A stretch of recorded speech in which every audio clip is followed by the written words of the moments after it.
नमस्कार दोस्तों, आप देख रहे हैं जागो भारत लाइव में। आपके साथ में मनोज कुमार मिश्रा। अभी सीजेपी के प्रोटेस्ट में मैं पहुंच चुका हूं जंतर मंतर पे। क्या लगता है सर? देखिए, पता नहीं ये सरकार आ क्यों नहीं रही है। सारा यूथ यहीं इकट्ठा है। अगर ये सरकार नहीं आई तो इस सरकार को बदलना होगा, और सरकार को बदलना होगा उसकी जिम्मेदार स्वयं सरकार होगी। आप आइए, यहाँ यूथ खड़ा है। यहाँ यूथ अगर ये भड़कता है, आगे बढ़ता है, सरकार की गैर जिम्मेदार हरकतों की वजह से बढ़ेगा ये, क्योंकि सारा युवा आ चुका है जंतर मंतर पे। आप एक बार तस्वीर देखिए, बहुत ही जबरदस्त भीड़ इकट्ठा हो चुकी है। देखो, भारत सरकार को एक्शन लेना ही होगा। ये अभी 20 तारीख आया नहीं, 20 तारीख आया नहीं, उससे पहले इन्होंने दिल्ली में 163 धारा लगा दी। 163 धारा लग दी। देखिए, 163 धारा में हम लोग जेल गए थे। 223 का मुकदमा होता है, ठीक है। इसमें हमारा सारा फिंगरप्रिंट वगैरह ले लिया जाता है, आइस का रेटिना लिया जाता है, और हमसे लिखवाया जाता है हम क्यों आए थे, ठीक है। तो धर्मेंद्र प्रधान, तुम्हें इस्तीफा देना होगा, सरकार तुम्हें झुकना होगा, नहीं तो हटना होगा। और अब युवा धर्मेंद्र प्रधान को छोड़कर अब प्रधानमंत्री का इस्तीफा मांग रहा है कि ना भाई? अब धर्मेंद्र प्रधान को इस्तीफा दे देना चाहिए, नहीं देना चाहिए? बिल्कुल देना चाहिए। यहाँ सारा युवा इकट्ठा होता जा रहा है। 20 तारीख आई नहीं, दिल्ली में 163 धारा लग चुकी है। वो तो इनके हथकंडे है सर, कैसे भी करके रोका जाए। इन्होंने पहले सोनम वांगचुक सर को उठाया। इनको लगा कि लीडर चला जाएगा तो बच्चे डिस्पर्स हो जाएंगे, चले जाएंगे अपने घर, मायूस हो जाएंगे। पर इनको नहीं पता था कि बच्चे भगत सिंह से इंस्पिरेशन लेके आए हैं। तो सर, इन्होंने एक सोनम वांगचुक उठाया तो हजारों सोनम वांगचुक आए। इसकी वजह से और ज्यादा है कि उन्होंने उठा कैसे लिया, इनकी हिम्मत कैसे हो गई। लेकिन आपने देखा होगा ना, फोर्स चारों तरफ से तैनात होगा, गेट और मतलब रोड सब जाम कर दिए सर। तो क्या लगता है आपको, संसद भवन तक जाने देंगे? सर, संसद भवन तक ये नहीं जाने देंगे तो भी हम भी जाएंगे, लाठी खाएंगे पर जाएंगे। मतलब युवा लाठी खाने के लिए तैयार है, लेकिन जाएगा संसद भवन तक। देखो, इसमें भारत सरकार को एक्शन लेना चाहिए ना, तुरंत। बिल्कुल लेना चाहिए अभी। भाई साहब, क्या लगता है, इस्तीफा देंगे अब? जब पठानकोट हमले पे इस्तीफा नहीं दिया गृह मंत्री जी, और कई सारे आतंकवादी घटनाओं, जब गृह मंत्री इस्तीफा नहीं दिया, रक्षा मंत्री इस्तीफा नहीं दिया, तो आप क्या उम्मीद लगाते हैं कि शिक्षा मंत्री देगा? भाई साहब, 20 तारीख आई नहीं कि चारों तरफ रोडें जाम हो गई दिल्ली की। भैया, अभी तो कार्यकर्ता है, अभी पार्टी के जो विपक्ष के सांसद विधायक है वो तो बचे हैं, अभी तो नौजवान आए हैं, अभी तो विपक्ष बाकी है। विपक्ष भी आएगा अभी? बिल्कुल आएगा, क्योंकि ये आधी आबादी के हिस्से की लड़ाई है। बिल्कुल। हम लोग यहाँ पे, और सबसे बड़ी बात यह है कि जो भारतीय जनता पार्टी के एजेंट लोग हैं वो ये कह रहे थे कि देखो, जंतर मंतर पे जो बैठे हैं वो पाकिस्तानी हैं, देशद्रोही हैं। देखो, ये युवा की लड़ाई है, किसी एक जाति की लड़ाई नहीं, पूरे देश की लड़ाई। मेरी बात बीजेपी वाले ने एक्सेप्ट करने को तैयार नहीं कि इतने बच्चे कैसे आ गए। मैं अभी एक वीडियो देख रहा था, उसके नीचे कमेंट आए थे, अरे आज संडे है ना, लोग घूमने आए जनता मंतर। भारतीय जनता पार्टी के लोगों ने, भारतीय जनता पार्टी के लोग, हाँ, भारतीय जनता पार्टी। देखो, युवा के अंदर आक्रोश है और भारत सरकार को तुरंत रातों रात एक्शन लेना चाहिए। ये जो 163 धारा, देखिए, युवा का एक ही संदेश है, अब भी जो खून न खाओ ना, खून नहीं हुआ पानी है। ये युवा पागल नहीं है जो यहाँ खड़ा है। सरकार क्यों तुम अकड़ में हो, समझ जाओ, मान जाओ। ये युवा का खून अगर तुमने कल निकाला तो तुम्हें इसका भुगतना पड़ेगा। इन्होंने फोर्स चारों तरफ इन्होंने तैनात कर दिया। भैया, ये फोर्स क्या बाहर से आए हैं? हम ही नौजवान किसान गरीब परिवार के ही तो लोग हैं। बिल्कुल। ये भी तो मेरे अपने घर परिवार के हैं। बस मजबूरी है कि पेट के लिए आज हम पे, अपने बाप पर, अपने भाई पर, अपने बहन पर इस सरकार में लाठियां भाजने पर मजबूर है। उसका कारण क्या है कि पेट, अगर शायद वो नौकरी नहीं करते तो आज वो भी यहाँ जंतर मंतर पर दिखाई देते।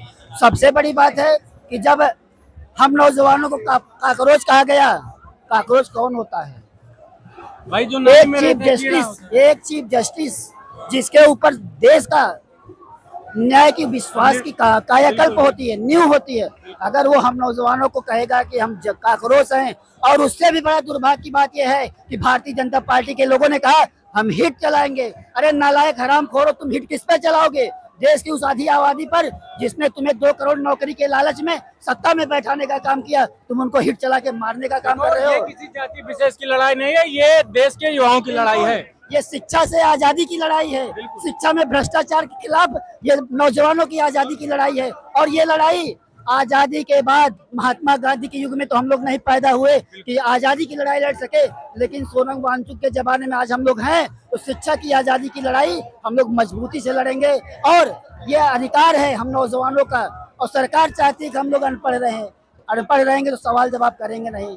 और उसका कारण है कि प्रधानमंत्री मेरा अनपढ़ है, मेरा गृह मंत्री तड़ी पार है, और इस शिक्षा मंत्री की बातें मत क्या डिग्री नहीं पता है। ऐसे ऐसे लोग हैं। पर शिक्षा मंत्री का हाथ खूनों से रंगा हुआ है। हमारे 20-20 नीट के बच्चों के द्वारा आत्महत्या करके उनको, उनके परिवार को दुखी करने का काम किया गया, और सरकार ये खूनी सरकार हो गई है। अगर शिक्षा मंत्री से शिक्षा व्यवस्था नहीं संभाला जा रहा है तो इस्तीफा देने में उनको क्या भैया हम तो कह रहे हैं ना, कुर्सी है जनाब, उतर क्यों नहीं जाते? वो क्या बोलते हैं उसको? सर अहंकार है। नहीं नहीं नहीं नहीं, आज जो हम लोग मरने के बाद राम नाम सत्य करते हाँ, हैं, ठीक, टिकटी मरे तो हो नहीं, कुछ छोड़ नहीं सकते। बहुत सरकारी आई इस जंतर मंतर से इस्तीफा देके गई, पूर्व में सरकारें थी। सर ये सरकार ना किसी भी सेक्टर में, किसी भी डिपार्टमेंट में सक्सेस नहीं है, किसी भी हर डिपार्टमेंट फेल है। तो इनको लगता है अगर आज शिक्षा मंत्री ने इस्तीफा दे दिया तो कल को ये तो फिर खाने के लिए, जो इनका फूड क्राइसिस है उसके लिए प्रोटेस्ट करेंगे, कल सिक्योरिटी के लिए प्रोटेस्ट करेंगे, डिफेंस के लिए प्रोटेस्ट करेंगे, फाइनेंस जो इनके पास गरीबी है उसके लिए प्रोटेस्ट करेंगे, तो हर चीज़ के लिए प्रोटेस्ट हो जाएगा। ऐसे तो इनको पूरा कैबिनेट ही खाली हो जाएगा। तो इसलिए इस्तीफा नहीं देना चाहते। इनमें आज हम अहंकार भी है और डर भी है। इन्होंने 163 लगा दिया भाई साहब कि आप संसद तक पहुंच ना पाओ। भैया 163 लग चुका है। किसके लिए लगा, किसके लिए लगा है युवाओं के लिए कि यहाँ जो प्रोटेस्ट कर रहे हैं कि ये लोग संसद भवन तक पहुंच ना पाए। ये बताइए? अगर हमको 160 का डर होता तो हम लोग 700-700 किलोमीटर चल के यहाँ आते? नहीं है। अंग्रेजों ने भी बहुत सारे ऐसे लगाए थे कि अंग्रेज तो भल थे, इकट्ठा नहीं हो सकते। अंग्रेज तो कम से कम इतने दयावान थे कि जाते जाते सर भारत की संपत्ति- पर आजादी तो हुई ना देश की। 1947 भारत आजाद हुआ ना। अंग्रेजों ने बहुत ऐसे जुल्म किया, अंग्रेजों ने बहुत धाराएं लगाई, पर फिर भी देश आजाद हुआ। तो हम भी हमारा जो न्याय है वो लेके रहेंगे, इस्तीफा लेके रहेंगे। अच्छा इस्तीफा देना ही पड़ेगा। अंग्रेज तो भल थे कि हमारे खेत खलियान छोड़ के गए, लेकिन ये निकम्मी सरकार हमारे खेत खलियान को भी उद्योगपतियों को बेचकर जा रही है। बताइए, एक पेड़ का, एक बागवानी 1 रुपया बीघा में बेचा गया। हम सरकार से कहना चाहते हैं, हम किसानों के 1 रुपया बीघे में जमीन दे दो। हम शिक्षा की बात नहीं करेंगे, हमको और जो व्यवस्था जो आप अडानी को दे रहे हो सस्ते में, हमको भी दे दो। हम तो वही मांग रहे हैं, हम तो अपना अधिकार मांग रहे हैं। भाई देश का युवा तो मांगेगा ही, अपना बिल्कुल। हक मांगेगा, सही बात। और दूसरे भी बड़ा दुर्भाग्य की बात है ये है कि आज 402 सांसदों वाला ये क्षेत्र, आज भारतीय जनता पार्टी का एक सांसद, एक विधायक, और इसी दिल्ली का मनोज तिवारी एक बार ये कहने के लिए तैयार नहीं हुआ कि ये जो नौजवान मोदी तेरी तानाशाही, मोदी तेरी तानाशाही, चलेगी नहीं चलेगी। धर्मेंद्र प्रधान, धर्मेंद्र प्रधान। और मनोज तिवारी ने कहा कि जो धरना कर रहे हैं इनका धरना फ्लॉप है। सरकार को आना होगा या तो जाना होगा। भाई साहब, मुझे जहां तक याद है, आमरण अनशन में सोनम वांगचुक की टीम और ये कांग्रेस जनता पार्टी एक ऐतिहासिक इतिहास बनाए। महात्मा गांधी के बाद ये सबसे बड़ा भूख हड़ताल आंदोलन। हम खाली इतना कह रहे हैं, अभी युवा खाली गांधी जी के रास्ते पे दिखा के यहाँ पे न्याय मांग रही है, दे दो उनको। नहीं तो अगर युवा फिर अभी भगत सिंह के रास्ते पे चल पड़ी तो तुम्हारी कुश्ती भी तुम्हें छोड़नी पड़ जाएगी। ध्यान रखना, संसद में बैठने लायक नहीं बचोगे मोदी जी तुम अपने। तो अब मोदी जी की कुर्सी पहले लेना है धर्मेंद्र प्रधान की? धर्मेंद्र प्रधान, धर्मेंद्र मोदी मोदी का जहाँ जहाँ गया है वहाँ रोना पड़ा है जनता को। मतलब टारगेट मोदी है। बंगाल में गया जनता रो रहा है। टारगेट मोदी जी है। धर्मेंद्र जनता रो रहा है। टारगेट प्रधानमंत्री है। हर जगह जनता रो रहा है। बीजेपी जहाँ जहाँ गया वहाँ रो रहा है कि नहीं रो रहा है, ये बताओ। ऐसे ये लोग क्यों करते हैं? अच्छा युवा बताओ। जैसे पैसा लेके विदेश शिफ्ट कर रहे हैं पैसे को। युवा भी तो देश का ही है। अरे पैसा लेके विदेश शिफ्ट कर रहे हैं, पैसा यहाँ नहीं रख रहे हैं। पैसा कोई भी सारा को काला धन को व्हाइट बना रहे हैं ये लोग, और कुछ नहीं कर रहे हैं। भाई जिस और युवा रहता है उस और समझो पूरा भारत है ना? इतना गड्ढा था, देश था। जब मोदी जी जब आए थे गवर्नमेंट में तो उन्होंने कहा था कि युवाओं का देश है। इस युवाओं को रीढ़ की हड्डी कहा जाता था। इस रीढ़ की हड्डी को तोड़ दिया गया सरकार ने पूरे तरीके से।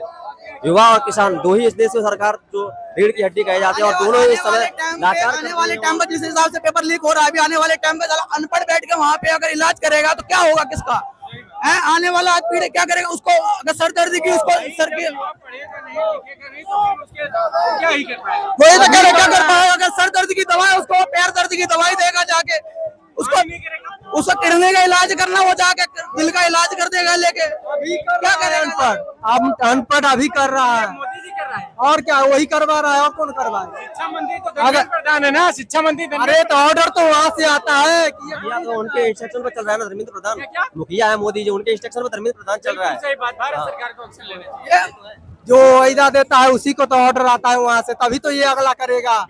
तुम्हारे पास अगर ऊपर से नहीं ऑर्डर आएगा तुम क्यों करोगे?